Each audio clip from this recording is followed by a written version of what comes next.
বুদ্ধিমান রাজকুমারী। এক দেশে এক জ্ঞানী ও ন্যায়পরায়ণ রাজা ছিলেন। তার একমাত্র কন্যা ছিল রাজকুমারী তানিশা। ছোটবেলা থেকেই তানিশা ছিল অত্যন্ত বুদ্ধিমতী। রাজ্যের পণ্ডিতদের কাছ থেকে সে নানা বিষয়ে শিক্ষা নিয়েছিল এবং যুক্তিবিদ্যায় ছিল অসাধারণ। একদিন রাজ্যের পাশের রাজা এক কঠিন ধাঁধা পাঠালো। বার্তা এল, যদি তোমাদের রাজ্যে সত্যি কোনো জ্ঞানী ব্যক্তি থাকে, তবে সে এই ধাঁধার উত্তর দিক। না পারলে তোমাদের রাজা আমাদের করদ রাজ্য হতে বাধ্য হবেন। ধাঁধাটি ছিল, এমন কিছু দেখাও যা এটির সঙ্গে জীবিত এবং মৃত, এটির সঙ্গে সত্য এবং মিথ্যা, এটির সঙ্গে লাভ এবং ক্ষতি।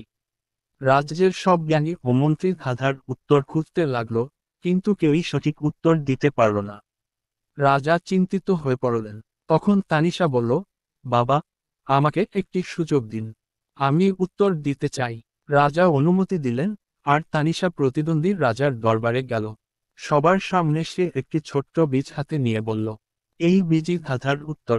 সে দেশের রাজা অবাক হয়ে জিজ্ঞেস করলেন, কিভাবে? তানিশা ব্যাখ্যা করল, এই বীজের ভেতরে জীবন আছে, তাই এটি জীবিত। কিন্তু যদি মাটিতে না পোঁতা হয়, তবে এটি মৃত।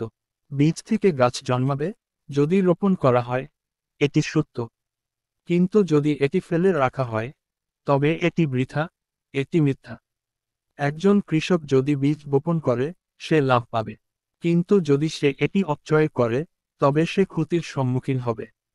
রাজা ও তার সভাসদরা হতবাক হয়ে গেল। এমন গভীর বুদ্ধির উত্তর কেউ কখনো শোনেনি। অন্য রাজা স্বীকার করে নিলেন যে তানিশা সত্যিই বুদ্ধিমান এবং তার রাজ্য স্বাধীন থাকার যোগ্য। তিনি বন্ধুত্বের হাত বাড়িয়ে দিলেন এবং বললেন, তোমার বুদ্ধি রাজ্যের সবচেয়ে বড় সম্পদ।